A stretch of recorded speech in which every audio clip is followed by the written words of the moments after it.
help you to discover or develop your purpose. We have the man. I can't think of anyone more qualified to do this. I want to welcome dear friend and Wisdom Gone Viral founder, Jay Shetty. Thank you for joining us, buddy. Jim, thanks so much for having me, man. And it's so great to be here with you today. And yeah, really appreciate you having me and so excited to speak to everyone. Oh, you have so many fans here, and we had you on our podcast a couple of times, and we're likely to turn this into a podcast episode also as well. And so thank you for taking some of your time and your talent to have a conversation with us.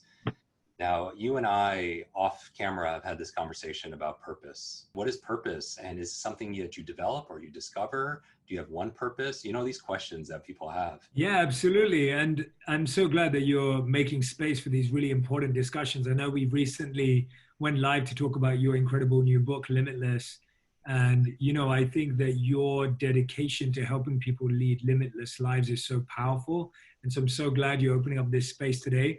And purpose is probably one of my favorite topics to talk about. And it's because not only is on my podcast do we have a conversation called On Purpose, because I'm trying to figure out how all these people are living their purpose, to the point that when I studied the Vedas and the Bhagavad Gita, the topic that fascinated me the most was purpose.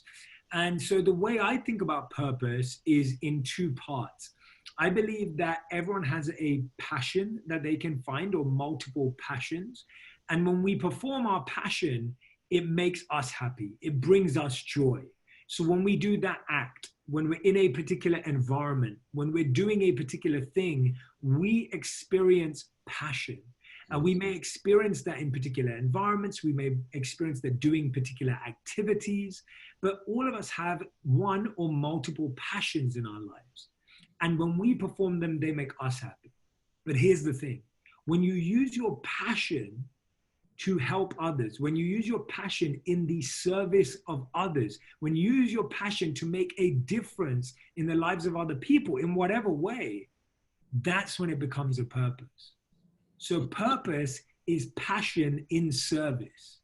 And that's the best definition that I've been able to learn and understand and grow through when looking at the Vedic literatures and the studies that I did as a monk, and even the work you're doing. So let's say that learning about the brain makes Jim happy.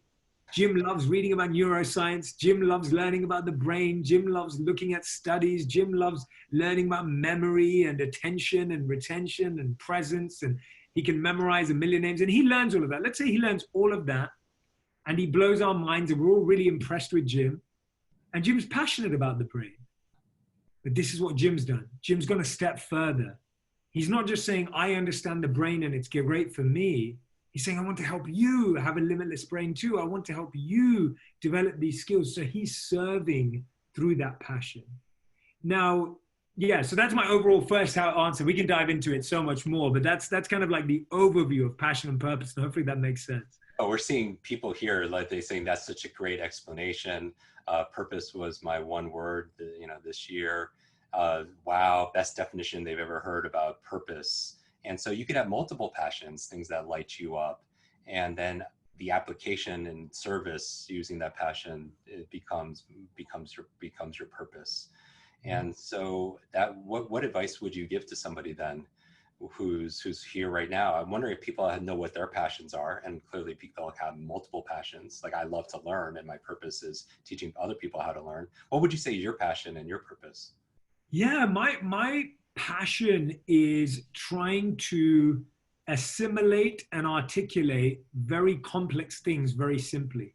So there's a beautiful statement by Albert Einstein where he said that if you can't explain something simply, you don't understand it well enough. And so for me, I am fascinated by that statement. And every time I come across a piece of information, I'm always like, how can I make this really easy to understand? How can I make this really simple so that anyone and everyone can understand it, so that I can actually practice it and live it? So that's my passion.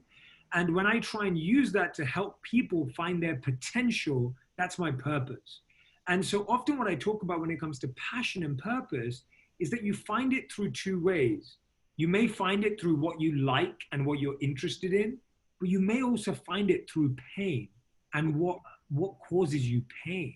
So for example, I find it really painful when I see people who are not living their potential, because I believe that there are so many smart people out there in the world. There are so many talented people out there in the world who don't even know their power. And I actually believe that the world will change, not because of me, but because of all of those people who can do so much more than I can, or maybe Jim, you can. You know, we all know that everyone's talented in a different way. And what if the whole world was living to their potential?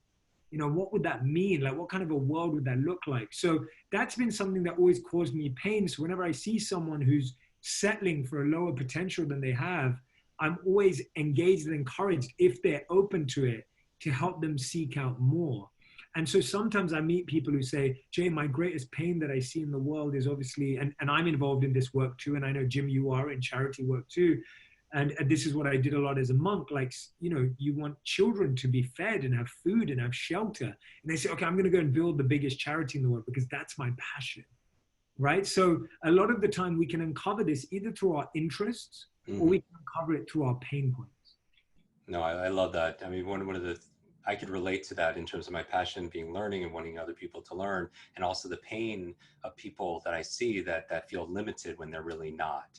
And an encourager for that. We have a question. The pain you experienced, Jim, of being called with the boy with the broken brain. Like, you know, it's like you've also, that pain made you realize the power of your brain.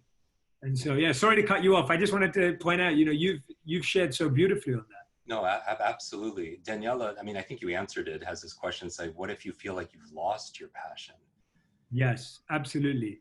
And I can definitely identify that. And there's a beautiful verse that I quote in my upcoming book, Think Like a Monk. There's a verse from I believe it's from the Manu Samhita, if I'm not, yes, from the Manu Samhita, which is, it's an ancient text. And in there it says, when you protect your purpose protects you. And in this regard, with your question, Daniela, we can also use the word passion. So when you protect your passion protects you. And the reason why that's so important is you think protect, that sounds like a jewel. Like you protect things that are valuable. And it's really interesting that the word protect is used with passion in these ancient literatures, because the point is that your passion will constantly be put down. Like you may have heard the words like, oh, you're wasting your time, or don't bother with that, it will never make it, or you'll never be successful. So people are always almost damaging your passion. And so if you don't protect it, if you don't carry it around like it's this priceless jewel, if you don't honor it, you can sometimes lose it. So how do you get it back? One thing I'd like to say is that purpose is like an adult, passion is like a teenager, and interest is like a child. Curiosity is like a toddler. Curiosity is like the womb. So the birth of purpose comes with the inception of curiosity. And so if you have lost your passion, which is like a teenager, you start with the child or the baby of curiosity and interest. What are you curious about? What are you interested in? And sometimes I think we put this overwhelming burden on ourselves, like, God, what am I passionate about? I'm not passionate about anything. But then you're like, well, what am I curious about? I'm really curious about neuroscience. I'm really curious about relationships. I'm really curious about how environmental technology works. I'm really curious about artificial intelligence. You don't need to be passionate about something in the beginning. You simply need to be curious and interested. And you have to follow that initial curiosity. And how do you know your curiosity? You listen to me and Jim talk. One of us mentions something, and all of a sudden you go, oh, I want to know more about that. And you're like, Jay, I wish you were talking more about this thing. That's the thing you want to go be curious about. Or you're listening to another podcast. You listen to one of Jim's interviews with someone else, and they speak about a subject that you've never heard before, like longevity or virtual reality or, whatever, augmented reality or whatever it is. And you have a click and you go, that's fascinating. Let me learn more. And then you go and dive into it. And would you recommend we have a lot of parents here who are here engaging here about their children, that novelty, exposing them to novelty to see where their curiosity goes? Oh, that's, beautifully said as well. I think it's so important that as a young person, you just get exposed to as many alternatives as possible. Now, you can never expose your child to everything in the world. Of course, that's not possible. You can't afford that. You can't travel across the world. But as many things as you can, because that's going to help you and your child observe what it is that they really engage with. And I think that that's so important because even me, see, one thing that I again expand on in the book is I talk about how you can't really, you can't really compare inexperience with disqualification. So what we think of inexperience as a lack of qualification, but they're not the same thing. Inexperience is just you haven't tried it, so you don't even know. So I grew up as a very shy, very camera shy, very stage shy individual. Genuinely speaking, my first speech that I gave on stage, I was around, I don't know, 7 or 8 years old at school, and everyone started laughing at me. So I cried off of stage, and my teacher had to come and hold me and walk me off of stage at the age of 8. That was my first public speaking experience. So I was kind of scarred by that. And my parents forced me to go to public speaking school and drama school. And in the beginning, I was like, oh, I don't want to do any of this. But the amazing thing is that I was just inexperienced. It wasn't that I couldn't have the ability. And so I would say, even with your children, they won't know what they're passionate about until they try a few things. I love that. And we are just big children.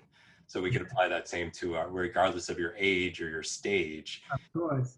We could do that. Another question for you is, and thank you for doing this. I have multiple passions. How do I identify the passion I must choose to fulfill my purpose?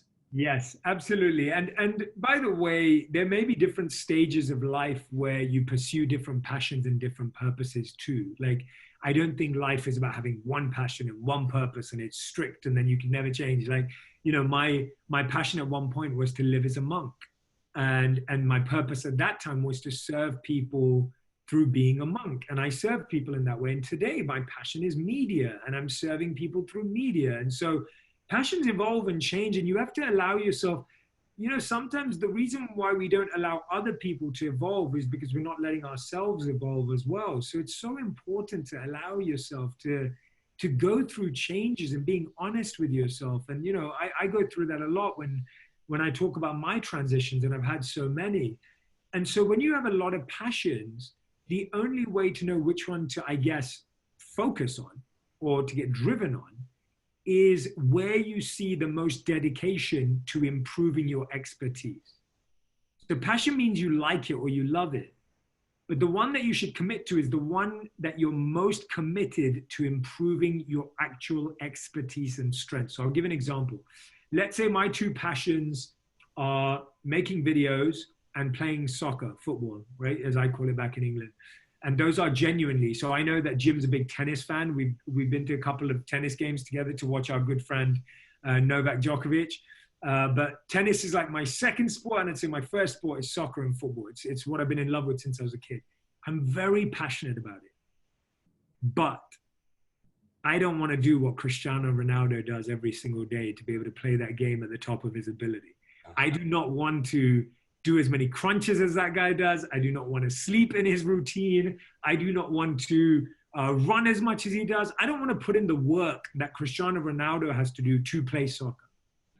But in the world of media and making content and writing and wanting to share messages, I'm willing to do all the work it takes. That's where I'm willing to deepen my strengths and expand my expertise to improve the way I can communicate these messages with others. Does that make sense? So you follow the passion where you're happy to put in the work to do the expertise. That's astonishing. Astonishing. What do you guys think? This is a fun conversation, man. I'm saying stuff in this that I haven't said before, so I'm loving it. It's great for me. Jay's book is Think Like a Monk. You could pre-order it. It comes out, I believe, this fall. Yes, September 8th. I have my copy here, my first copy. With my face. But yeah, no, September 8th, the book comes out. Still a while away. And Jay also has like the most popular podcast ever on purpose. I've been honored to be a guest on his show. People loved you, Jim. People should go listen to that episode. Jim just crushed it. I highly recommend it. If you search both of our names on Google, you'll find both of those shows. What if the things you love are not easily connected to your purpose? I'm not sure. Does that mean something to you? I'm kind of where you are. I can make sense of it, but I don't want to misinterpret it. So I don't want to answer it and then give the wrong answer to what the person's asking. But what, to be honest, things don't have to. The problem is when you say that, it's like looking at a puzzle, and I'm sure a lot of people during quarantine have been doing a lot of puzzles. And you start the puzzle and you're like, oh, it doesn't make sense because it's not connected. That's not how you do a puzzle, right? You don't look at the puzzle and go, oh no, they're all disconnected pieces. No, that's how it starts. And so you just go to one corner and you put one piece and then you find another piece that connects with that. And that's how passion and purpose works. Like if someone asked me, and Jim, I think Jim would say the same thing. We align on a lot of themes. But if someone told me, Jay, 10 years ago, you'll be doing this in 2020, I wouldn't have guessed that. I didn't know that. I didn't have like a master plan or strategy to do what I do today. I didn't ever believe any of this was possible. And so all I did was I start putting that one piece of the puzzle down. And then as I grew older, I found another piece and I put it together and I found another piece. And even today, I'm just doing that. I'm still piecing the puzzle together.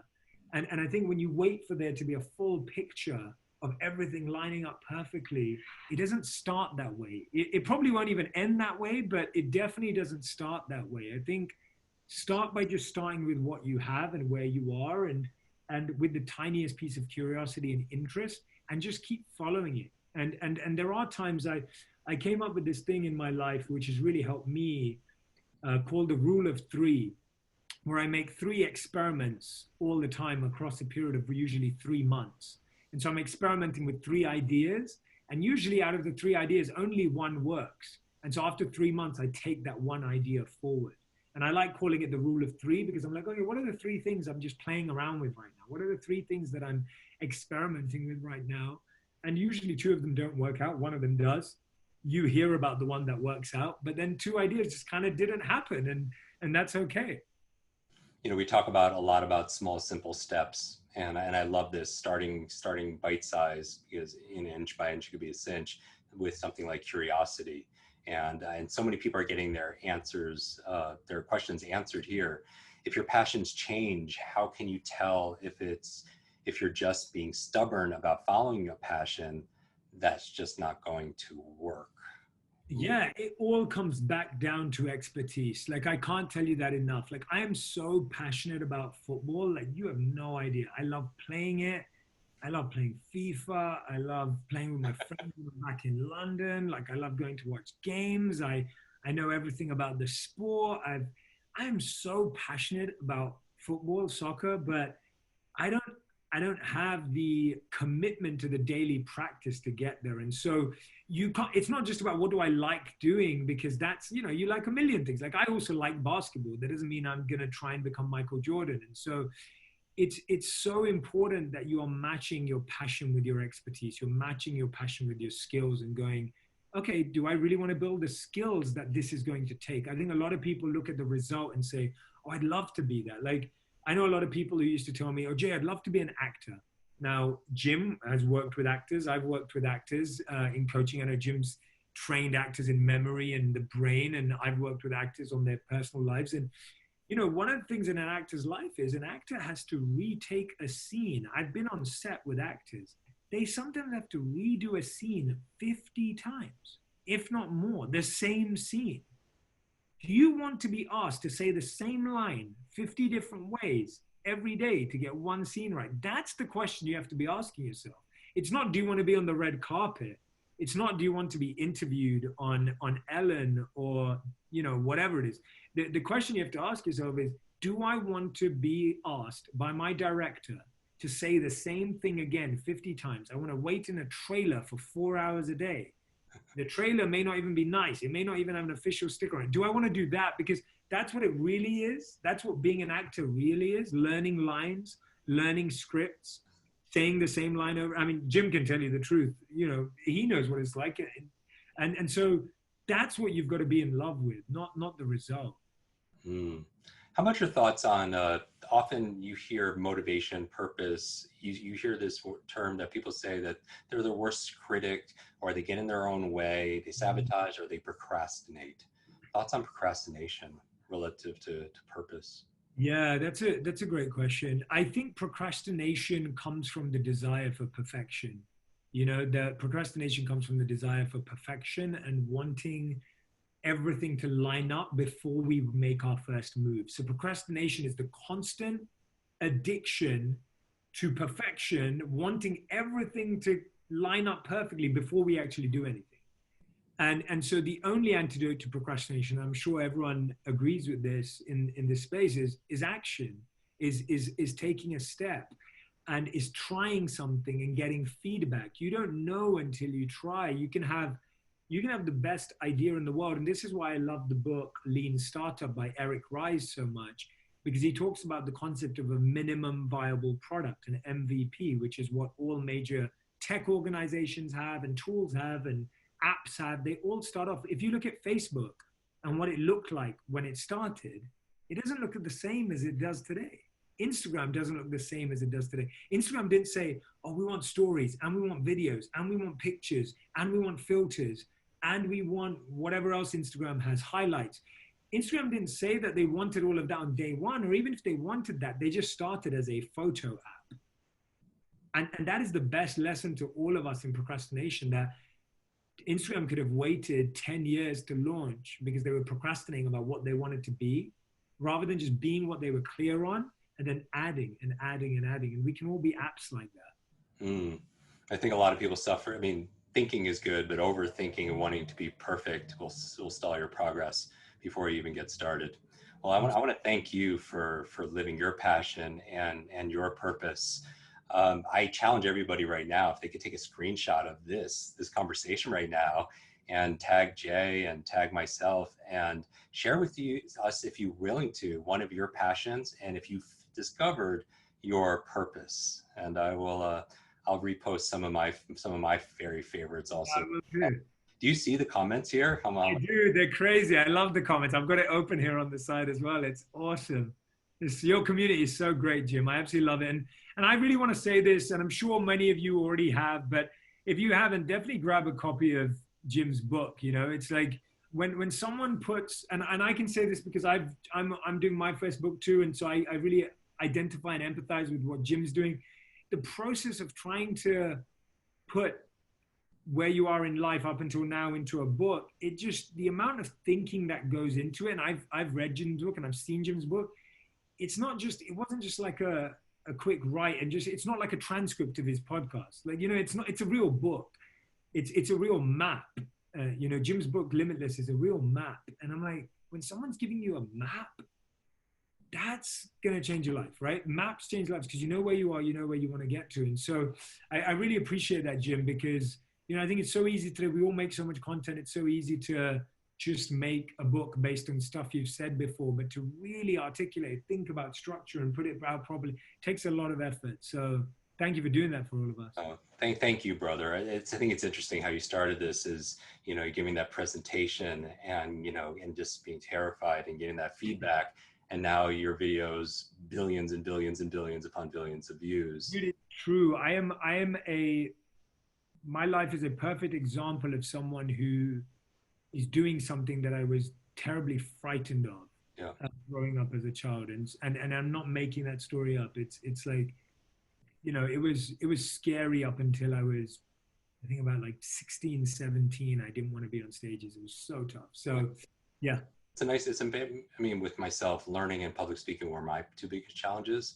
Yeah. So I do believe, you know, your struggles can become strengths. And this is a great reminder for everybody, as this book is about learning and leveling up, is that every professional was once, you know, an amateur, that every expert, you know, was once getting started. And so that consistency, little by little, a little becomes a whole lot. So Jay Shetty, listen to his podcast on purpose, his upcoming book, Think Like a Monk. Tag Jay in this post when you post this, share your passion, share your purpose. And Jay, my friend, thank you again. Thank you so much, man. Such a joy being with you. I'm so glad we did this. Thanks, Jim. Hi, Kwik Brain. It's your brain coach. I want to thank you so much for watching this video. 3 things to do. Number 1, make sure you share this, because when you teach something, you get to learn it twice. Update your learning so you can update other people's learning as well. Number 2, make sure you subscribe to this channel so you don't miss a thing, because if you miss a video, you miss a lot. And finally, make sure you hit that bell so you're notified and you find out when we put out the latest and the greatest. One extra thing, if you want really close attention, then text me. Here is my phone number, 310-299-9362. Did you remember that number? 310-299-9362. Shoot me a text and we'll stay in touch. Ask me your burning question. And I wish your days be full of lots of life, lots of love, lots of laughter, and always lots of learning. I'll see you in our next video.